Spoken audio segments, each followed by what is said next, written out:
and we are recording, just so people know that. And if people come in late, we'll just let them come in. Good evening, everyone. I'm Abby Katz. I'm so happy to see you here at our final evening of Occupy the Zoom for this series.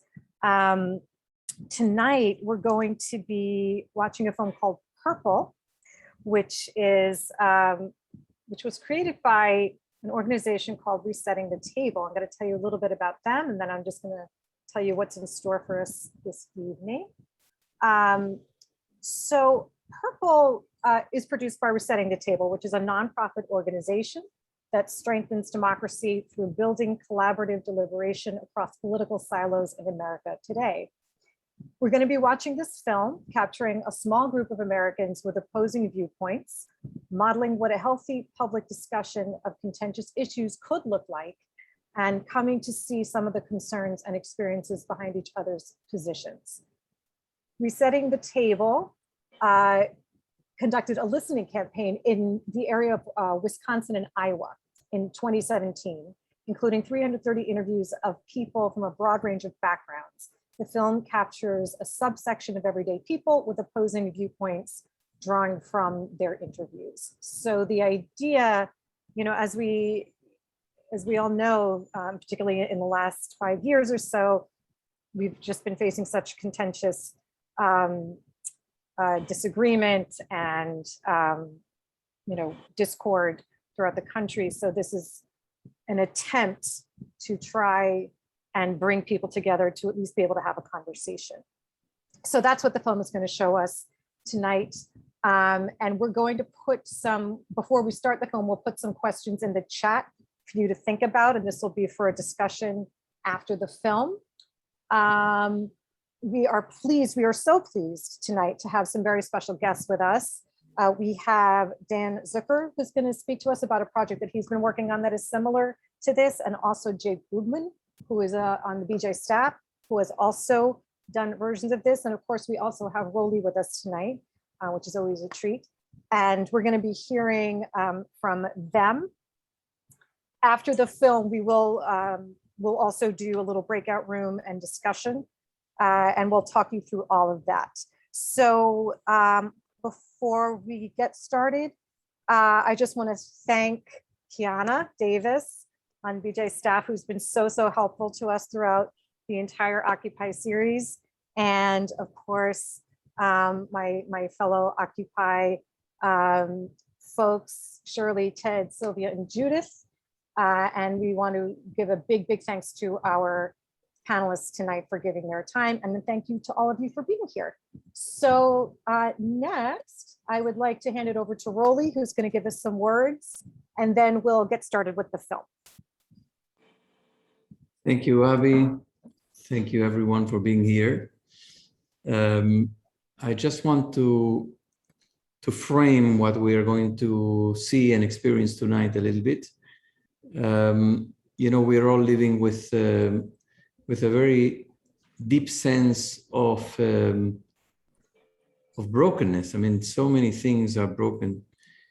I think it has been heightened in the last few years, our sense that wherever you look, our country is broken and divided, as Avi said.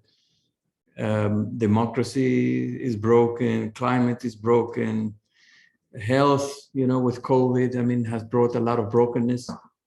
So race, I mean, there's so many things. Now we look even, in Afghanistan and things that our country was involved with or is involved with. So, it generates, I mean, at least I experience it with a certain degree of despair. And then I turn to our tradition, because our tradition is also always very wise and it reflects on a very long history and offers hope. And this time of year, the month of Elul, as we approach the high holidays, is really a time to reflect on rapture, the rupture, not rapture, but rupture and see how we can sort of bridge the gap and heal the rupture. So I'll tell you, I mean, there is a story that is the guiding story that frames the season in which we find ourselves. And that is about breaking. And it's about breakage and rupture, and breaking of the fabric of the relationship between God and the people of Israel, and how that can be repaired. And that's what we're engaged in. This is the story that guides us in this season. So I'll tell it to you briefly. So the Torah tells us that when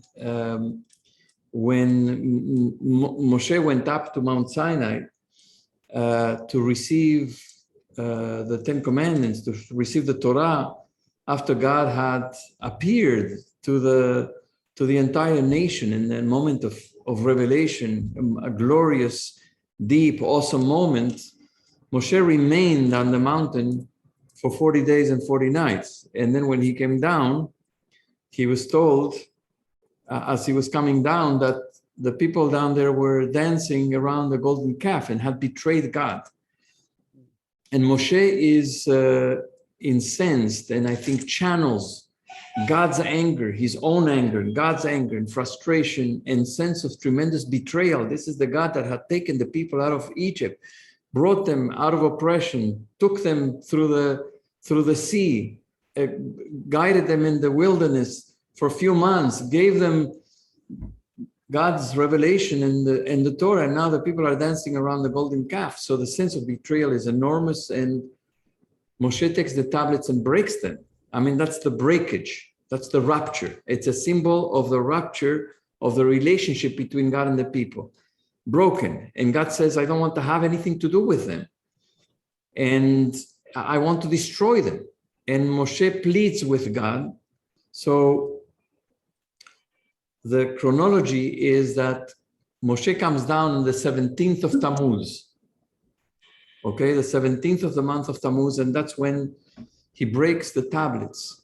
And from the 17th of Tammuz, he's with the people, trying to plead with God and plead with the people to see if he can bring them together. And then on Tisha B'Av, on the 9th of Av, he goes up. Actually, not on Tisha B'Av. On Tisha B'Av, he's still pleading. On the 1st of Elul, he goes up to the mountain again. On the 1st of Elul, which is the month that we just began last week, on the 1st of Elul, he goes up the mountain and he spends another 40 days in the mountain. And he spends pleading with God again. Please forgive them. They made a terrible mistake, and you should know better. There are people who come out of oppression. There are people who have been battered.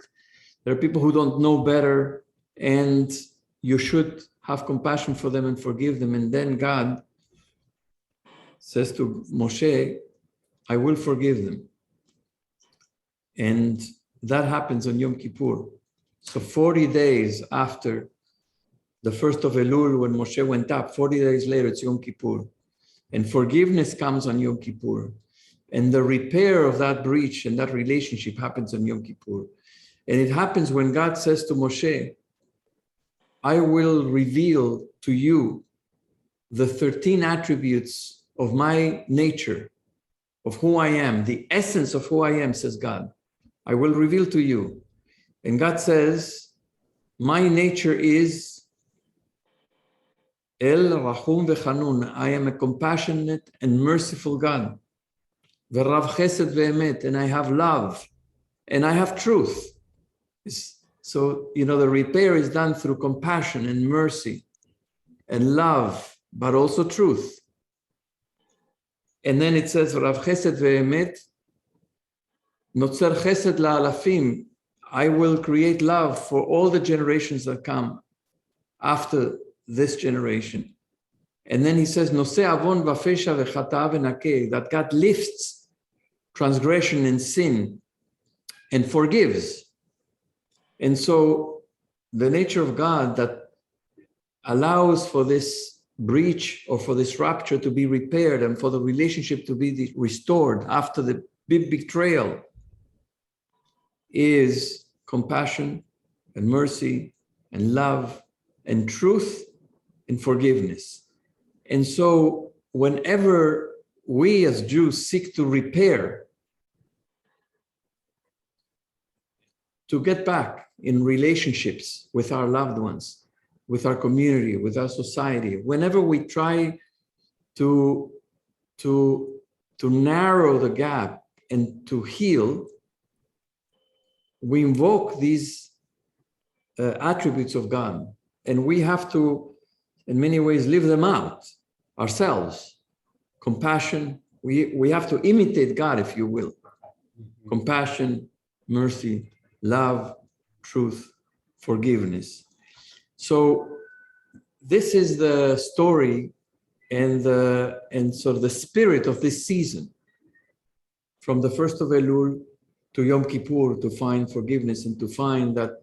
So Moshe then comes down the mountain on Yom Kippur and announces to the people, you've been forgiven. And now the journey can continue, move ahead. Everything is now in the past. The story of betrayal is in the past, and they can now continue once again, God and the people together. So that's the story. Now the movie that we're about to watch in just a minute is about this great breach in our country, and that we all know and we all feel. And so I just can tell you from experience of having participated in BJ's Bridging the Gap experience with the corrections officers in Michigan that happened about 3 or 4 years ago. For me, it was one of the most transformative experiences of my life, because before going, I felt I have nothing in common with those people, and I really feel a lot of resentment, and I hate them. And once I met them, and we were able to work through in our conversations and awaken compassion and mercy for other people who are people and humans like us with a different experience, maybe, but humans like us, and find even love and talk truth to one another, and find a sense of a spirit of forgiveness, then we felt that we really had a lot in common. And although we disagree, and we disagree passionately about a lot of things, we could, in a sense, find a way to talk. And I consider them friends, and I feel very, very deeply and very warmly towards those people in Michigan. So it is possible. We don't have to agree, but we don't have to kill each other. And so I invite us to watch this documentary with those qualities or attributes in mind: mercy, compassion, love, truth, forgiveness. And hopefully we will be able to transcend some of the brokenness and the rapture. Thank you so much for listening to me. Thank you so much, Roly, for that teaching and for sharing that experience from Michigan. As I know, there were many people who were part of that. So I think this is a wonderful entrance into the film. This is just a reminder to stay muted while the film is going. The questions to consider are in the chat. So these are just things to think about as you watch and to reflect on afterwards. And now I will turn it over to Kiana, who is going to take us into the viewing. See you on the other side. Great, thank you.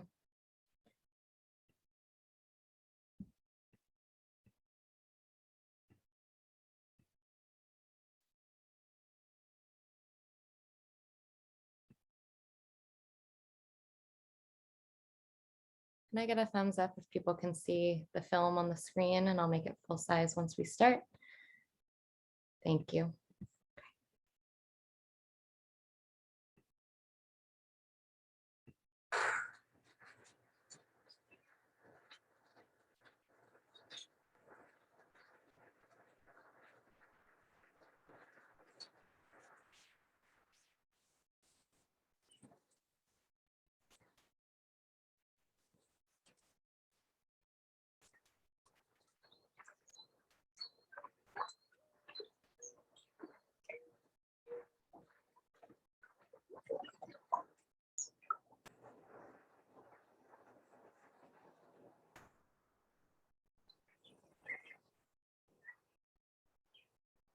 How many of you would say that you've witnessed or experienced tensions connected to political differences in the communities within which you're a part?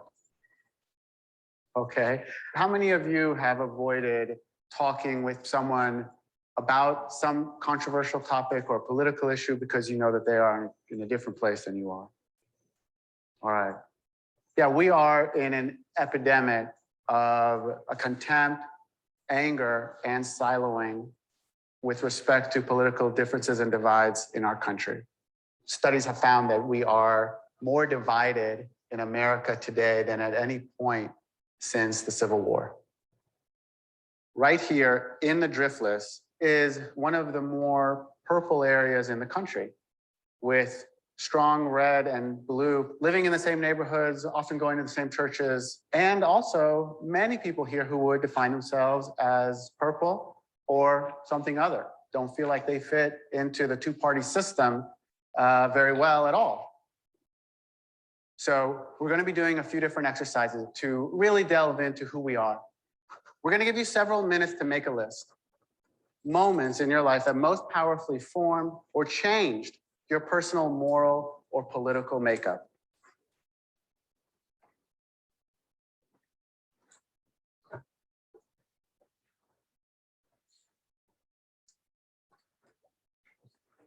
I'm at Total Peace on the River. That's where I spend most of my time because it is honest, basic, and unforgiving. And as a young person, the death of a baby brother, grandpa, and my favorite aunt within a 6-month period when I was 12 years old influenced the rest of my life. That's why I became a paramedic and a firefighter, rescued, saved lives. I'm still willing to lay down my life, if necessary, for a total stranger. I think of all the human traits, the one I treasure most is integrity. If I tell you I'm going to be there, I'm going to be there. If I tell you I got your back, I got your back. And that's not going to change. That's pretty much it. So who's next? I grew up in a small town, very religious. We were homeless for a while. We were hungry for a while. My parents were too proud to take assistance, and that translates a lot into my politics and my approach. I also identify within the LGBT community as bisexual is probably the easiest term to use. I was suicidal a good chunk of my high school career because I kept questioning why God would make me like this, or why would I just want, in a sense, pray the gay away. So my big formative life was going to college, to be honest, and getting away from my small town and figuring out who the heck I am. And the job that I do now works on seeing people's humanity and seeing them for themselves and all of who they are and what they bring to the table. And I've spent my life seeing how people are not valued by the way they are or for who they are. I have no idea what your views of the scriptures are, but all the principles are in there as far as relationships, where we value another person ahead of ourselves, where we are good employees with integrity, where we are good bosses who don't lord it over those entrusted to us. I mean, it's just like, aren't those just about everything that we need for life?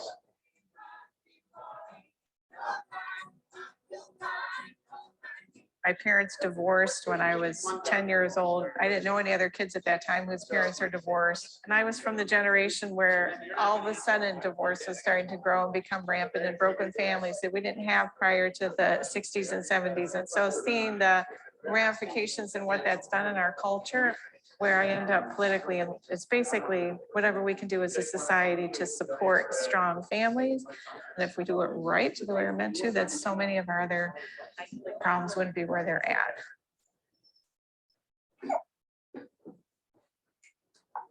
I was born abroad in the West Bank, moved to America when I was very young. I was more often excluded from groups in elementary school for a lot of different reasons, whether it was because I didn't play Sega Genesis like they did, or I didn't know who my favorite baseball team was, right? I grew up in a very poor inner city. So I always try to be on the side of the underdog. In college, I started after school programs. I led bicycle trips with kids, and seeing kids expand their understanding of their communities and where they can go. Always, maybe it was a dopamine hit, right? Like I always wanted to do more for more people. We're going to do an activity designed to purposefully surface some of the differences and divides that are present in the room. And then we will have an extended conversation on some of the issues that have arisen or some of the things that we know we all care about most.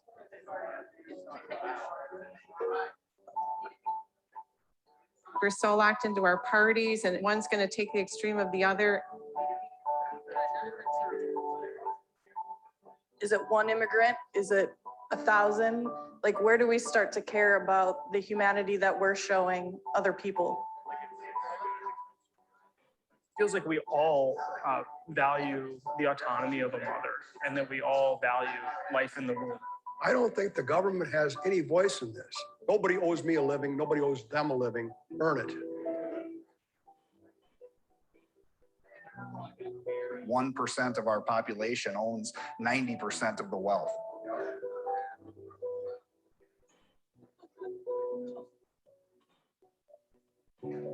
A little voice inside said, this is important to do. So that's why I'm here. I'm not supposed to be here.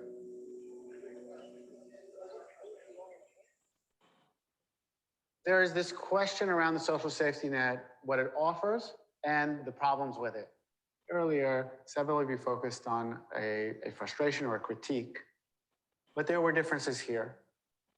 I believe in a social safety net because I also believe ultimately that I benefit. My security is taken care of not just by cops who stop bad people, but by social benefits that provide food to people who then don't have to go out and rob others in order to eat, right? And in that way, I feel more secure in the society that I live in. I was a firefighter, paramedic. 25 years I did this. And some people really who are in need, I mean, you feel compassion for them, but other people that just milk the system for all it's worth, I don't think it's right.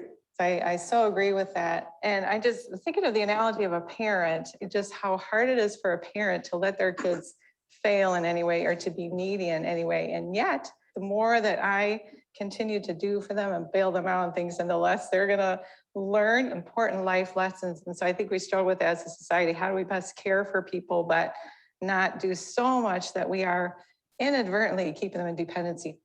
You know, we're part of a church and we do our best with benevolent fund and helping people. But the other thing we do work really hard at is strengthening families, you know, empower kids to make good choices, that babies are birthed in healthy marital situations, not, you know, all those kind of cultural things that really do contribute to economic stability.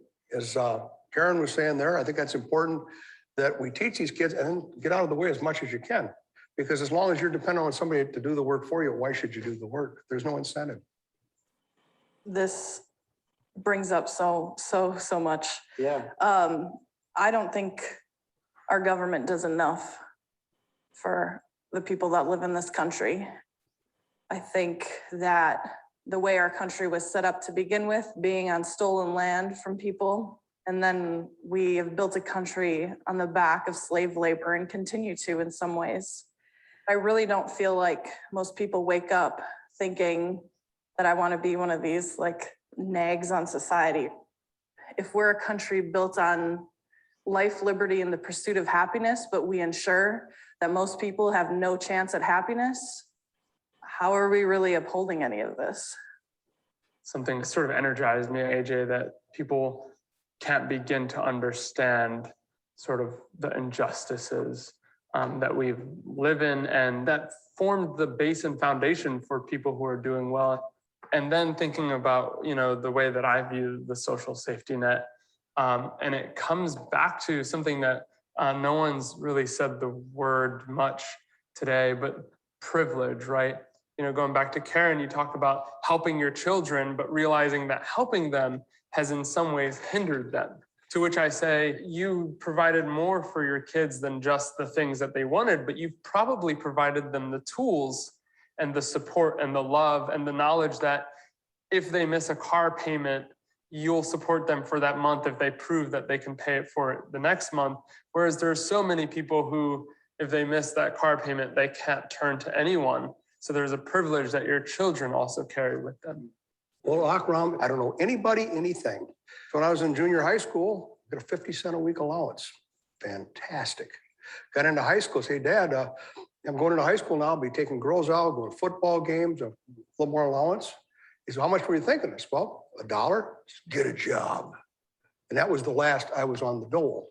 Now, if somebody can't work for whatever reason, by all means, we need to support these people every way possible. They deserve a quality of life. But if they can work and they don't want to work or not work much, why in the world should people who have worked their entire life? I started working when I was 13 years old and I'm still working.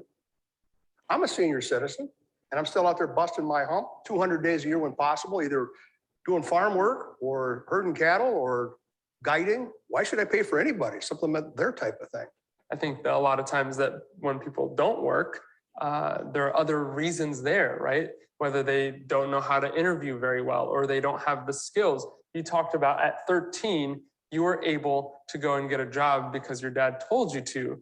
You used skills that your father probably taught you. Well, Akram, if this doesn't begin in the home, who's responsible for it? In a lot of other societies, it's not just the nuclear family unit that's responsible for children, but the collective. You know, my society. dad, when he cut off my allowance, said, go get a job. He called my uncle, said, hey, I got a worker for you. So I started at the princely wage of $1.25 an hour. With your uncle, With my uncle. who was looking out for you. Well, no, he set me straight. This life is not easy, guys. Even though we're living in America, where it's about as easy as it gets, you still got to fight for everything that's worth fighting for. But I think for some, it is easier. You know, I was a poor trailer trash kid when I was growing up, and we were on some of that assistance. And if you are coming from 3 generations of living off social services, you're not learning that work ethic. So now I have 40 employees because I've worked my ass off to get there. But I was also fortunate enough that my father-in-law had the capability of signing on the dotted line for that first house I needed to get to start my business. And if I wouldn't have had that. So you're giving recognition of the fact that when you have social networks who are able to help, you have a greater likelihood that your work will produce better outcomes. Yeah, but you also have to be willing to work hard to get But there. it's not enough. No. And what Ted said essentially was like, okay, well, if you don't have those networks, whose responsibility is it? Is it the government's responsibility? And it sounded like, you know, you said, Akram, there's a communal responsibility. Karen, you said, like, we're doing this as much as we can in the church. Whose responsibility is it? What do people think? I just want to echo that point again. One of our values at church actually is intergenerational relationships. So instead of just the financial and economic handout, we need the older generation teaching the younger generation these work ethic things. We need that hard work of people caring enough to get in there and help these struggling families.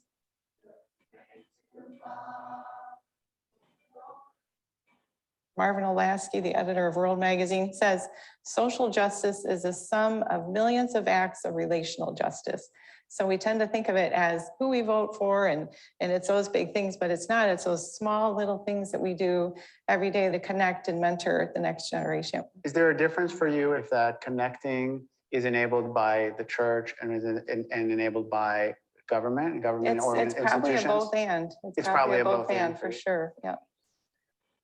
AJ, I heard you express a lot of discouragement, especially about what you called the lack of people's ability to pursue life, liberty, pursuit of happiness. Can you imagine things that societally or governmentally could be done that would make you feel like, okay, people do have a fair shot? In your sort of dream, I'm curious how it would actually play out if you could control the levers for a day. Nobody wants to answer that question. Think of the You do not want me to answer that question. I want people to be in a place where all their basic needs are being met on the daily without having to justify why they deserve to have basic needs. Like if you're another human being, you deserve to have access to healthcare, to food, to shelter. And this whole argument about work ethic, You're a human that seems being. like a mistake. Like Just by virtue of being a human being. in my opinion, yeah. There are so many times that I've been working my ass off and got nowhere. Like I just had a conversation with my mother who's been at her job for 20 years and is making $15 an hour. And she's been there forever. Look at our groups and what you said. I mean, here you have a master's degree, you're highly educated, very intelligent, and you've got a huge student debt. I think it's like $19,000. Oh, no, $130,000. $130,000. So could you vote for a Democrat candidate who says, okay, come on in, free college? Sure. So you're, I want everyone to have access to so education. you're still willing to eat that $130,000 in Yes. debt? Whoa. I know I'm radical. It's Isn't that putting you at a scary. disadvantage? Yes. Wow. I don't want people to struggle as hard after me. I want people to find value in each other and to find value in community. And if that means me sitting here and being in debt the rest of my life while someone else gets a free ride, like, cool. Like, I really hope that when you get that education, you see the value in yourself and what you can give the community. And then that will come back in return for me. I play the long game. Let's talk about the long game for a second. What about the people that came before you? What do you mean? Well, I've been working for 55 years. I still have to work till the day I drop because my pension is diminishing with each dollar. Just so we're clear on what's Yeah. being said here, you're saying, well, I'm still here actually, and the policies you're talking about are gonna harm me. And the money in my earning capacity keeps going down the older I get. I'm wearing out. I'm also willing to give you what you need. I don't want you to give it. I've earned it. It's Just not about that. There's, I think, an underlying difference here that's emerging. You're saying in terms of policy, the very problem he's naming, well, that's something we can and should address. That's not right. And it sounded like what you're saying is, I don't want that. throw the old dog a bone. No. I won't take it. It's about community. Like, all of our families used to take care of each other. We used to have grandparents that lived in our house and our parents lived in our house, and we've moved away from that. And with that, we've moved away from valuing our folks who are older than us. Like, it's not about a handout. I should be taking care of you because I value you as a perfect person. And it's not about taking care, because you would have taken care of me when I was younger. And you were doing that by contributing to society as a working person. There's a fundamental different interpretation of the moral quality of something coming to you from government. There was a sense of integrity and pride that getting more from government undermines that pride as far as you're concerned, undermines that integrity. You're saying absolutely, as far as that's concerned. That is a different interpretation than what AJ is saying, which is government programs should be not demeaning. It's a way to honor people as they're growing older with care.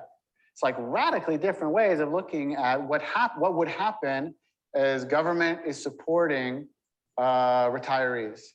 When I hear you talking about community, we need to take care of one another, it sounds like you're mostly saying that means that the government becomes our community. Isn't there also a part of that that then disincentivizes each of us in our own giving, because the government will do it? And in unintended consequences, we begin to lose community because we're no longer obligated to one another in that way because the government will take care of it.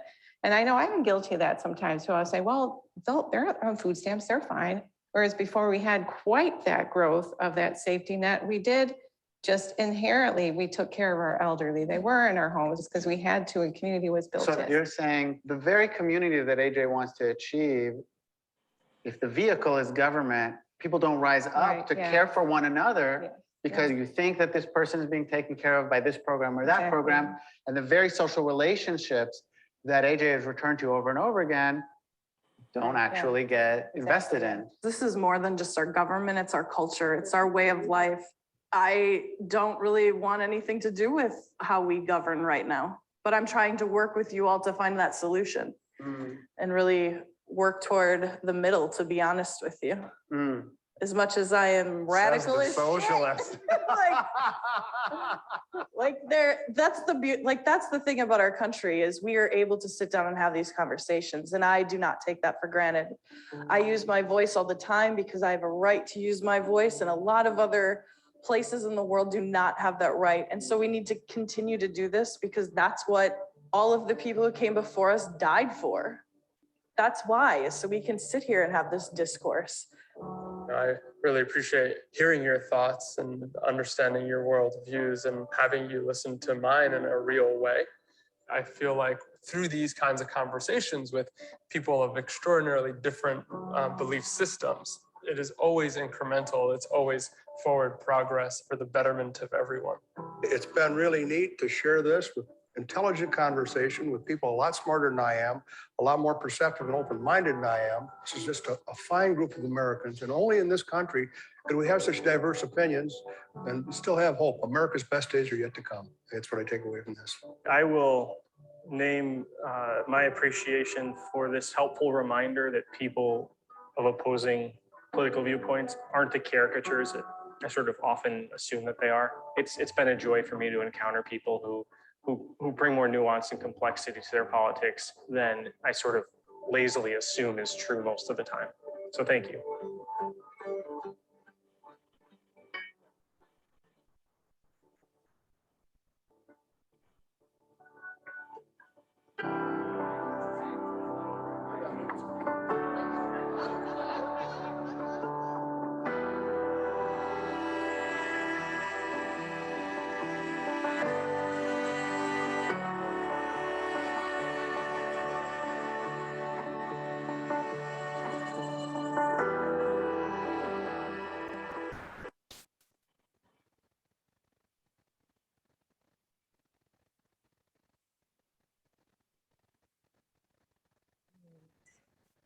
Thank you, Kiana, for running the film for us. And once again, in the chat,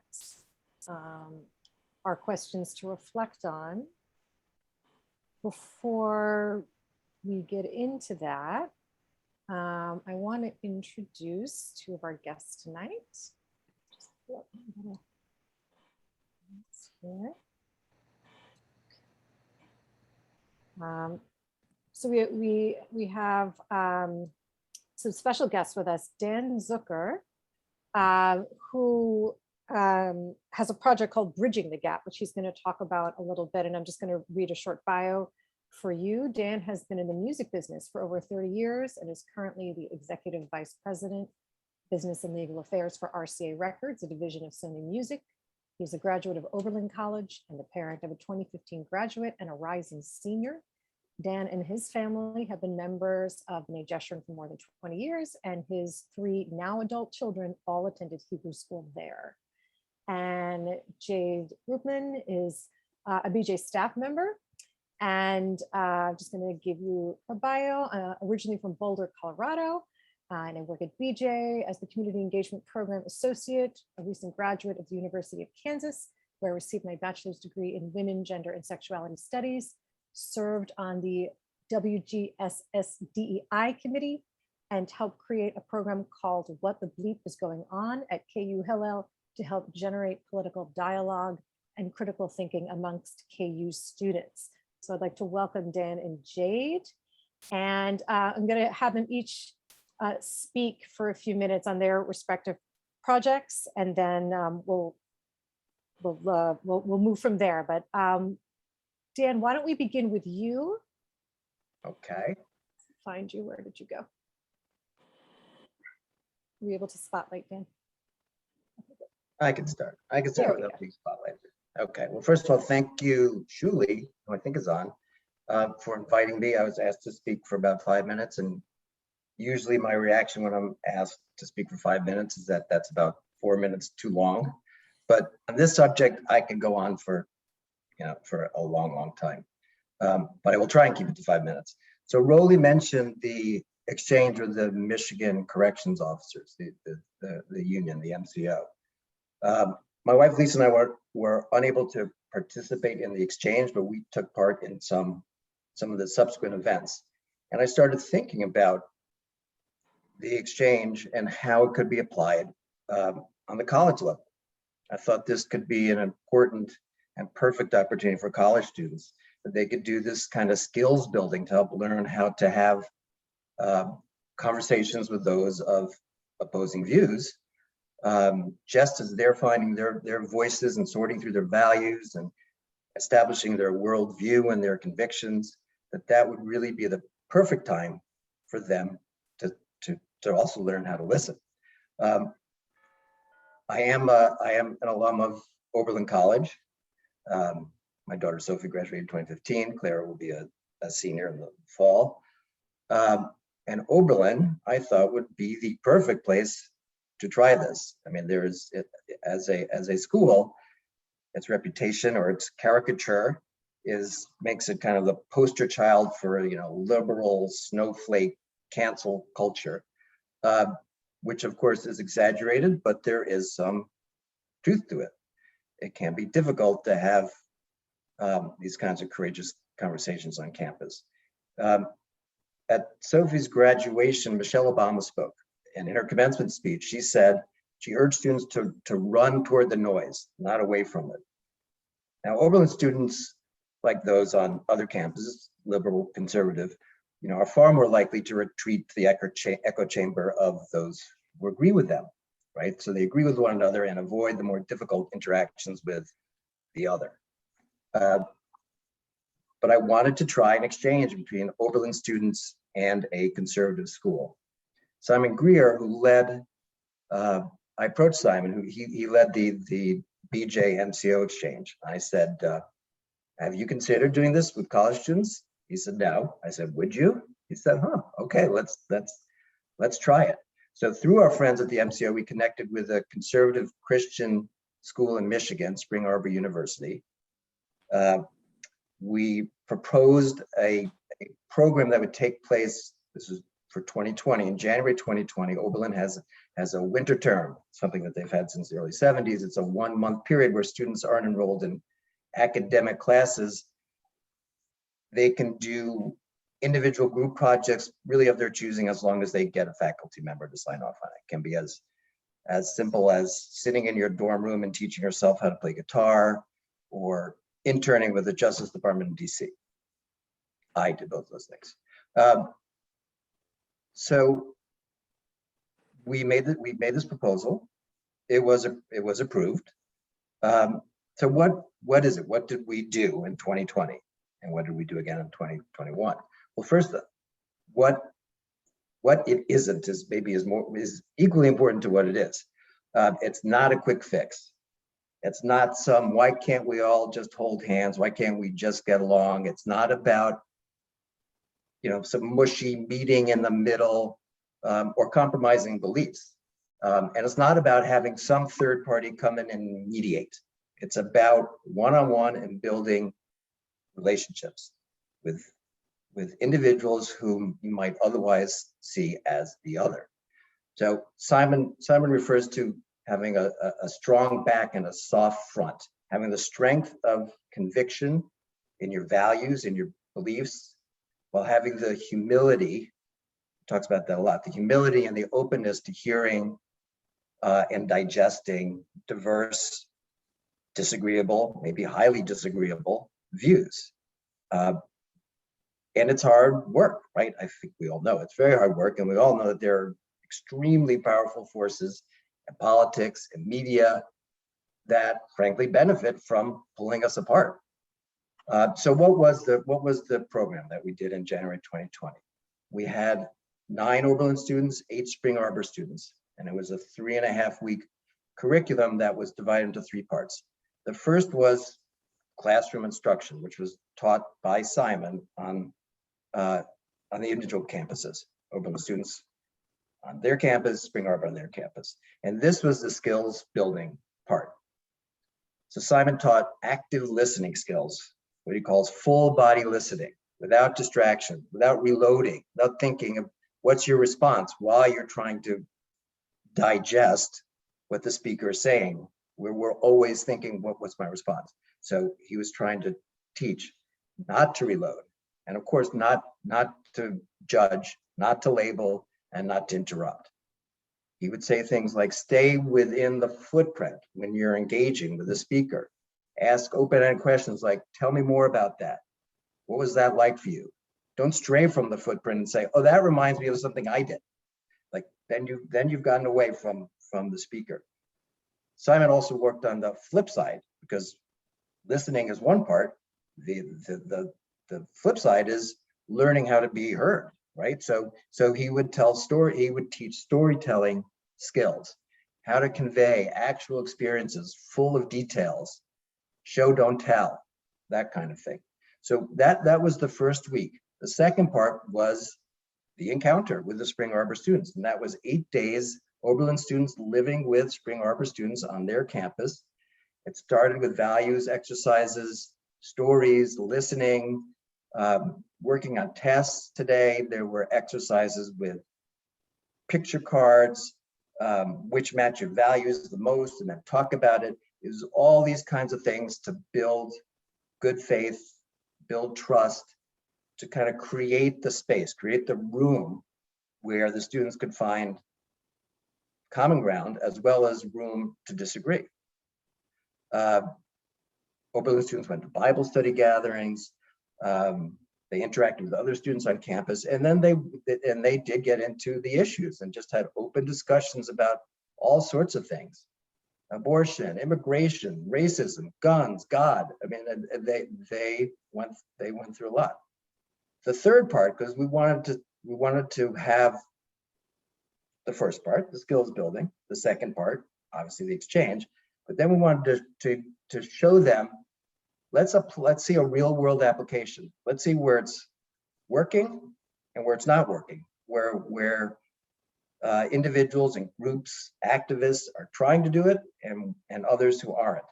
So through our friends at the MCO and others, we had a criminal justice reform application. And we had site visits in Michigan with various stakeholders, ranging from the corrections officers union officials, other corrections officers, formerly incarcerated individuals. We visited a prison and spoke to currently incarcerated individuals, met with Michigan State legislators involved in criminal justice. We met with the head of the Michigan Department of Corrections, met with the ACLU of Michigan, just a whole range. And there's just the one story I'll tell from that is that there was an Oberlin student, when she applied for the program, she was the one student who said, I don't know about this bridging the gap stuff, but I'm interested in criminal justice reform. Why am I interested? Because my father is incarcerated in Michigan and has been since I was a young child. And criminal justice reform is critically important to me. When we met with the union officials, one of the union officers was a corrections officer at her father's prison. When Simon realized that, he brought the two of them together, just in a corner, just the two of them.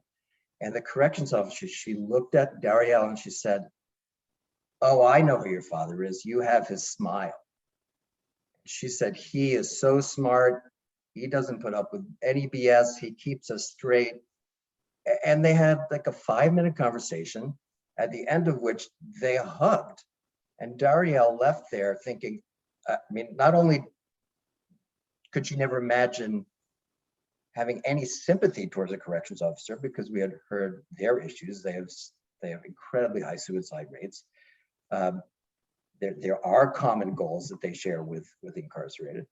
So she said, not only did I think I could not see myself being sympathetic, I certainly couldn't see myself hugging a corrections officer at my father's prison. That student, Darielle, is now the president of the Student Senate at Oberlin. And she talks about bridging the gap as having been this transformative experience for her. It was for many of the other students as well. At the end of the criminal justice site visits, the students went into small groups. They created reform blueprints that they then presented to a panel on the Oberlin campus. So Spring Arbor students came to Oberlin. And that was it for the first year. A bunch of the students expressed an interest in continuing the work. Several of them were TAs for 2021, and we did repeat it this past January. Julie was one of our facilitators, and she was amazing, of course. We proceeded with a remote version, really the same program, but remote. So the Oberlin students were in their homes at the time because it was their winter term, and so they didn't connect in person, but enabled us to do some things in the criminal justice area to bring in speakers from far and beyond to help with that. So I'm probably over my 5 minutes, but I'll just say what's next for Bridging the Gap. 3 things. We're trying to go to Israel in January 2022. COVID may prevent it, but we have a whole itinerary. We have a plan. We have a plan to raise money. It's something we're trying to do. Not because we think we're smarter than anybody else, but because, well, really for 2 reasons from the Oberlin perspective. One is, what a better application of seeing where gaps need to be bridged and where the work is being done and where it's not being done and where the results are positive and negative. But also for those at Oberlin, what's important is to improve the dialogue on campus about Israel. And so the thought that this could accomplish that. The Bridging the Gap it expanded this year to 9 schools. I think we're up to 15 for next year. I was at Oberlin 2 weeks ago and met with college officials, and they are really enthusiastic about expanding Bridging the Gap and making it part of the Oberlin curriculum. They understand that'll be great for the students. They understand how it'll help not just counter this popular narrative of Oberlin, but also actually turn it on its head and make Oberlin a leader in teaching students how to have these kinds of courageous conversations. So that's where we're at. We're on the cusp of bigger things, I think, I hope. Check in 6 months, I'll know more. And thank you for letting me speak. Thank you so much, Dan. And yes, Yasher Koach to you. And we look forward to hearing how things develop and you know, especially if you're able to go to Israel and how the work happens there. So thank you for sharing that. And this is a great segue to go to Jade, who as a college student was doing similar work. So Jade, there you are. Share with us your experience in the work that you did. Yeah, thank you all for inviting me to speak.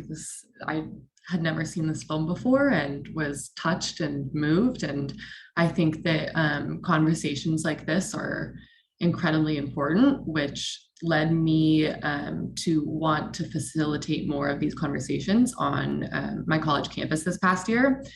So I just graduated from the University of Kansas. As I'm sure many of you know, Kansas is like one of the most red states possible. The University of Kansas is in Lawrence, which is, we often refer to it as like a blue dot within a red sea. So while a fairly liberal campus, not a fairly liberal state. So there are a lot of people with differing opinions. And I myself have always been incredibly interested in politics and discussion in current events. And I, for the last 4 years in college, I spent a lot of time with the Hillel's Rabbi Neil, just talking about our opinions on things and current events and politics and all the things that I like to talk about and all the things that he likes to talk about. And it was very interesting because I identify politically very left, and Rabbi Neil identifies as he likes to call a lowercase L libertarian.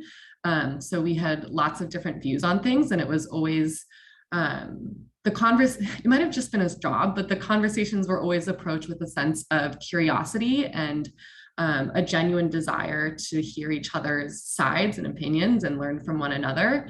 And we just sort of decided that this was something that other college students could really, really benefit from. I think that within my generation, there are kind of 2 different kinds of people. There are the people who are really politically involved, who have done their research, who are super passionate, and they're very, very firm in their beliefs and don't want to listen to what anyone else has to say. Everything else is just fake news. And I myself, I'm very firm in my beliefs, and I like to think I'm right all the time. And then there's the other side of people who it's information overload. There's in this past year, the world is falling apart and we can never catch a break. And so it's easier to tune out and just say, you know what, I'm not into politics. I don't read about it. I don't care, because it's easy, and I totally empathize with that. And so we created this program called what the bleep is going on, which is often how I feel. I have no idea what's going on at all given times, especially within the last 18 months. And we invited mostly KU Hillel students, and then it expanded into just any student who had heard of the program and wanted to come talk, and to talk about really anything under the sun. The premise of it was to talk about social justice issues and politics. So anything from anti-racism to guns, to abortion, to religion, to taxes, to the insurrection. This past year was a really great year for conversations like this because of the election in November. And you know, sometimes we talked about other things. Like my personal favorite was our opinions on Taylor Swift and who is going to be the next Beatles of our generation. My opinion is it's going to be Taylor Swift. It is Taylor Swift. But it really, the goal of this in the planning processes of what the bleep is going on, Rabbi Neil and I wanted to ensure that it was approached, number one, with the Jewish value of asking questions, and to approach with curiosity and with kindness. And instead of, like Dan was saying, it's so easy to listen to someone, especially if they have a different opinion than you, to listen to what they have to say. And instead of actively listening, to be constructing a counter argument in your head, or to be thinking about all the ways that they're wrong and all the facts that you've like stored in your brain to spew at them, to prove to them that they're wrong and you're right. The goal of what the bleep is going on was to stop, to actively listen, and to almost always respond to someone's opinion with a question. So instead of being like, well, I hate that opinion and I think you're wrong, answering like, that's really interesting. I had never thought of it this way. This is my opinion. My opinion is X, Y, and Z. Tell me a little bit about like how your opinion or your understanding coincides, disagrees. So just always approaching with a question. And one of my favorite exercises was to think of any sort of political issue and state how you feel about it and how you think it should be solved, and then vehemently argue for the other side, like it was your own opinion. And that was really, really challenging. And I encourage anyone to try and do that, because it gives a really different perspective. And we had students from all different parts of the political spectrum. And I know I was humbled a few times in the call. I know several other students, I'm sure, were also humbled by facts and opinions. And it's just, I personally never left those calls, because they were all on Zoom because of COVID. I personally never left those calls feeling like I never got anything out of it. It was always like the best part of my week. And it was really, like Dan was saying, it's so easy to immerse yourself in an echo chamber, especially on a college campus, where you want to surround yourself with people who think similarly to you. And so I always learned so much, and I can only hope that in this next year, what the bleep is going on continues. I'll have to follow up with my rabbi as school is starting soon. I don't know, I don't go to school anymore, but yeah, it was really, I think, a really, really beneficial program, because it's easy to stay within your comfort levels, and it's easy to stay in your bubble. And having dialogue that is approached in a way of like kindness and respect and curiosity really is just something that, you know, we all need to do, and that this film, Resetting the Table, has hopefully shown all of us. And with that, we have compiled a few, oh no, where did that go? We have compiled a few resources for everyone on this call to get involved in the future, to keep the dialogue going. The first one is this YouTube channel called Jubilee, and they have all sorts of different kinds of videos. My personal favorite are their series called Middle Ground and Spectrum, and they do similar work to what Resetting the Table, the film in general, has done, bringing people from different perspectives and opinions This will all be in the chat. So that is one action item to continue learning through those. The next one is in the coming months at BJ. There will hopefully be opportunities for the community members to engage in discussions and share concerns about certain issues. So we ask you all to keep this in mind as a potential opportunity for the future. And then Resetting the Table has provided a whole resource of different organizations that you can sign up to have these conversations with other people around the world. So I encourage you to look at that, and I will put that in the chat. And I'm excited for our breakout rooms. Thank you so much, Jade, and Yasher Koach to you as well for the work you've done. And I will say there probably is no more contentious a question than who is the Beatles of this generation. So I applaud, I applaud including that in the conversation as well. Great. So as Jade mentioned, we are going to go to breakout rooms. So this will just be 10 minutes for us to reflect in smaller groups. You can address the question, 3 questions from that we put in the chat earlier, or if there are other things from the film or from either Dan or Jade's talks that come up for you, that of course can be incorporated into that conversation as well. And then we'll come back and we'll do some reporting and a little Q&A, and then we will wrap up. So Kiana is gonna, do you need me to keep vamping or are you ready? You're good? Okay, great. Here we go. How long, Abby, did you say? 10 minutes? Yeah, great.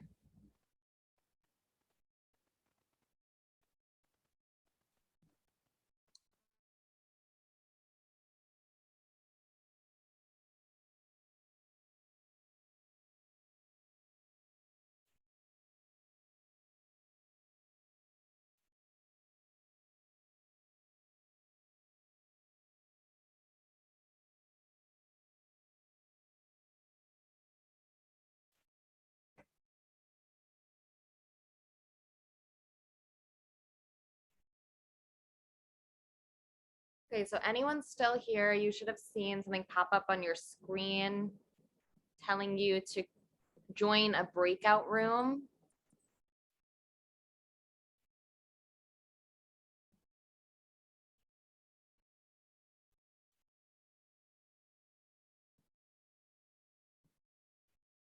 Is anyone here and not able to join their breakout room?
going,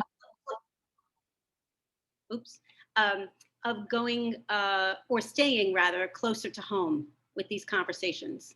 And what would it be like rather than going all the way to Michigan, you know, to go, you know, Staten Island or Brooklyn, or even within our own community where there's a difference of opinion. And we talked about, you know, it's probably more difficult and that maybe we're working our way up to it. Yeah, that was one of the pieces of, one of the threads of the conversation. Excellent point. It can be more difficult when it's closer to home, right? Who else would like to either type in the chat or raise a hand and share from their group? One or two more. If you're raising your actual hand, I may not see you. So if you can use the Judith.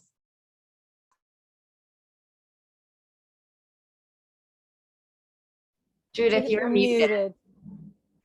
On my words, I have to start over.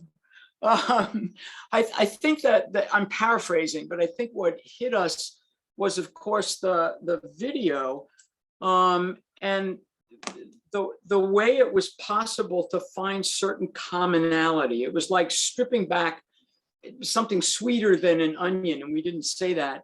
But for me, it was that there was in a few different people the sense of wanting to be worth something, feeling shame at some point. And it didn't matter who you were or what side of the world you were on. There were commonalities when they were allowed to come out and to sort of cultivate. And once you have some commonality, you can just sort of, you can keep building it in some way. It was very powerful for me to see that. Great, thank you for sharing that. Ellen, you have your hand up. Yeah, what I started off on was the whole project a couple of years ago with was of great interest to me with the correction officers, because I actually lived in Michigan for 10 years, and I was working at one point on a project teaching new job skills to auto workers from Detroit area. And as I was telling my group, that was about as different, you know, people as I could meet. Many of them had never met a Jewish person. They were pretty prejudiced. And it was an experience, as they describe in the film, or as the correction officers, you know, getting to know each other, you know, one-to-one, seeing basic humanity. You know, they were all voting for Reagan, which I could not understand since he was destroying unions, and it just blew my mind. And I would keep asking them, how can you vote for him? And they'd give me their reasons, which to them made a lot of sense. But I think it's only in dialogue. Also, my husband and I are mediators, so we have had practice in trying to get to a win-win between people with different points of view.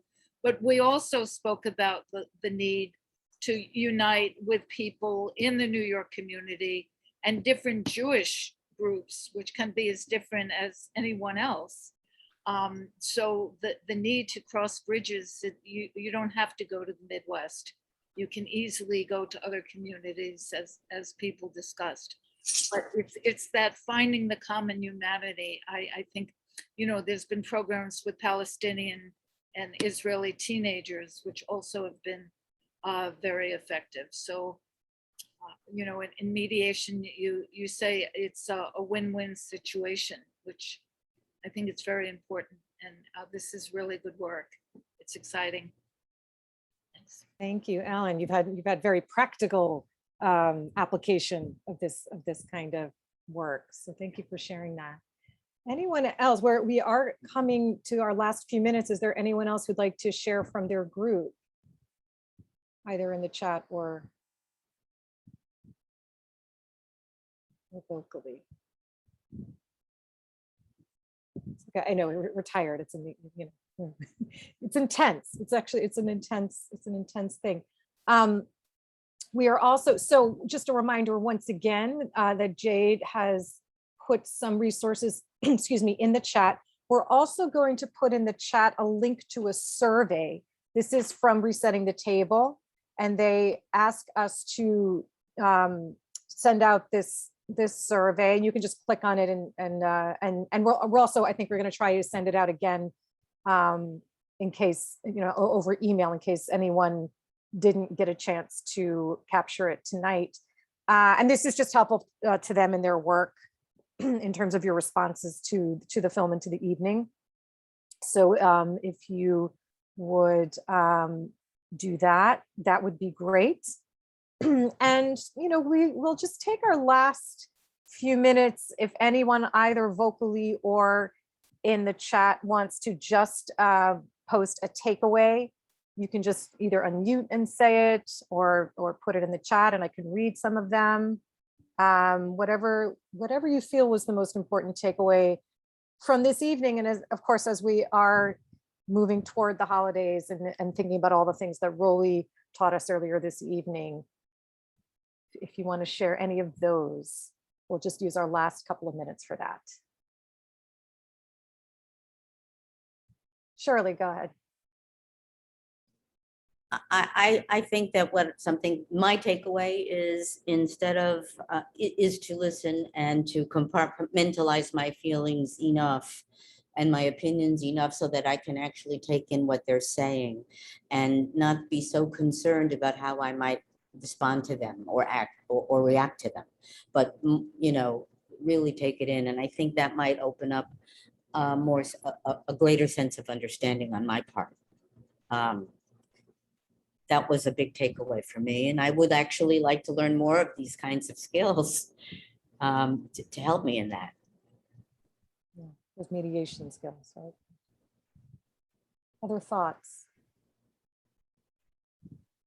I'll just read from Judith. Gave me hope that listening can be done, and that might in and of itself be an action, listening as an action. Or active listening, as I think Dan was telling us about earlier.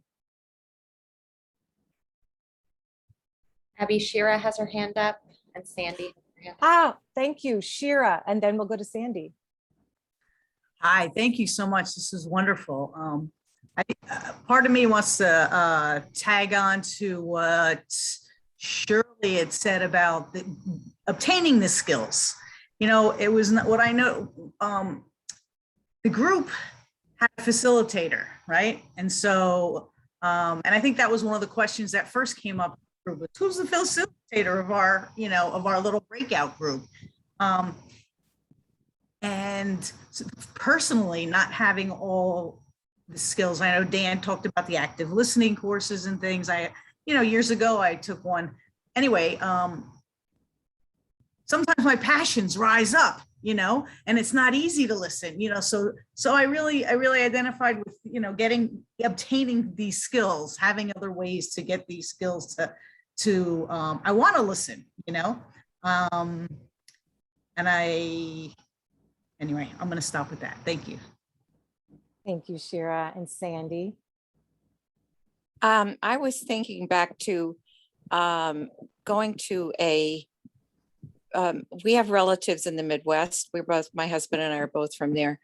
And we went to a funeral, and then I had a conversation with my uncle in a different phone conversation. So those two instances, with my uncle, it was the day after Trump was elected. And I called him, and it took a lot of courage to call him because I knew that he was happy and I was not. So I said, I set it up with, well, I suppose we voted differently yesterday. And I wondered, what do you think? What do you look forward to happening now? How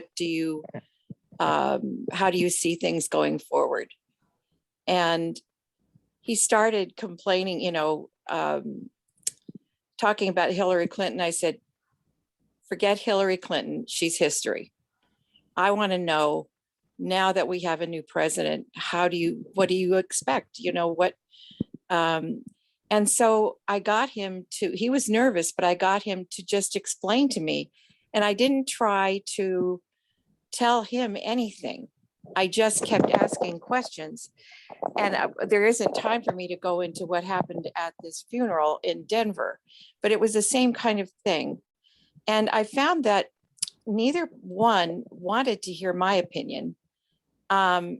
And I just put myself in neutral. I put the compartmentalizing. I put myself in another compartment and just put myself into hearing them and giving them the respect. You know, as I said to my uncle, I love and respect you, and I want to know what you're thinking right now. And so with this other woman, I didn't even know her, but I did the same thing in my own head. I thought, she seems like a reasonable person. What is she thinking?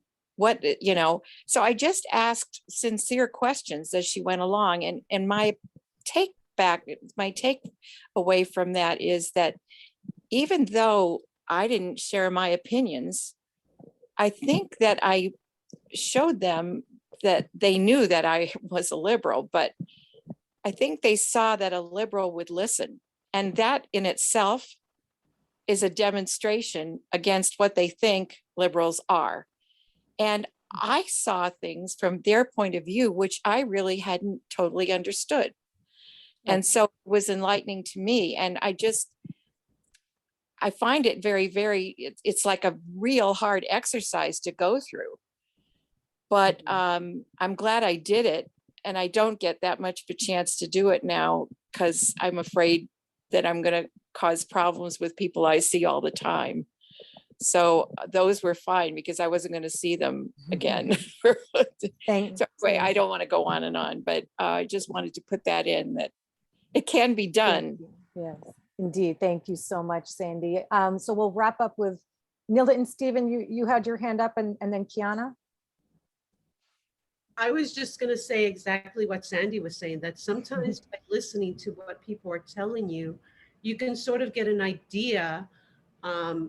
If you ask prompt questions, how did they get to the place that they're at now? Yeah. You get that from within families where siblings who grew up in the same family, they all have a different viewpoint.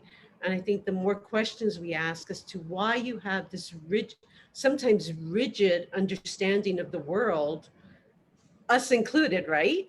How did we get to our understanding? Yes. Yes, thank you for that. And that's echoed in some of the chat comments too. Just try to understand where they're coming from, right? Instead of trying to change their mind or anything like that, the listening, try to understand where they're coming from. Kiana, do you want to finish us off here? I just wanted to really echo and highlight one of the points that Jade put in the chat. We are thinking about a lot of exciting programming at BJ this upcoming year, and some of those will be opportunities for people to come out and have conversations within the BJ community about what do we want our community to look like and move forward. And I want to just challenge everyone that when those opportunities present themselves throughout the year, to remember this screening and the takeaways from this screening, and please join us and come out. And BJ itself, we are all different. We are not a monolith. I'm sure amongst all of us, we have plenty of differing opinions. And I'm really looking forward to the opportunity to have those conversations with you all year long. Thank you so much, Kiana, and thank you for everything you've done for us for this series and for the work that you're doing. Thank you, Dan and Jade and Roly, who had to leave a little early. And thank you to the rest of the Occupy team, Ted and Sylvia and Shirley and Judith. Did I forget anyone? Thank you to everyone who came tonight. This has really been a tremendous conversation, which is the beginning, right? It's or the continuing. And so, as Kiana said, look for those opportunities so we can continue those conversations. Thank you so much for being with us to finish out our Occupy series. And we'll be seeing you all very soon during the month of Elul. Thank you. Thank you, Abby and Shirley, Thank you so for much. organizing us. Have a good night, everyone. Good night.